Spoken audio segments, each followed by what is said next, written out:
Loving someone deeply can leave a mark that doesn't fade easily. When that love ends, it feels like a piece of you has been torn away. But healing is possible, and moving on is not about forgetting. It's about reclaiming yourself. The first step is acceptance. Many people stay stuck because they keep hoping, replaying the past, or wishing things were different. The truth is, acceptance is not weakness, it's the beginning of strength. Accepting what is allows you to release what cannot be. The second step is distance. Emotional wounds need space to heal, and that means limiting contact.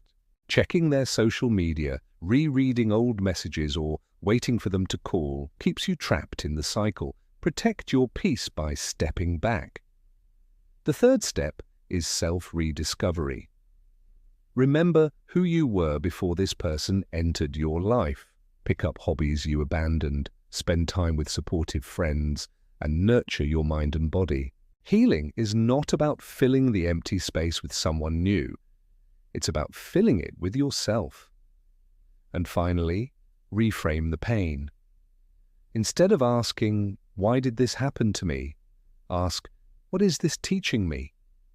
Every heartbreak has a hidden lesson about boundaries, self-respect, and the kind of love you truly deserve.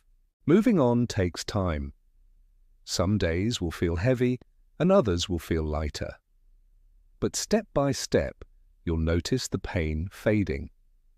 One day, you'll wake up and realize your heart is no longer chained to the past. You don't get over someone you love by erasing them.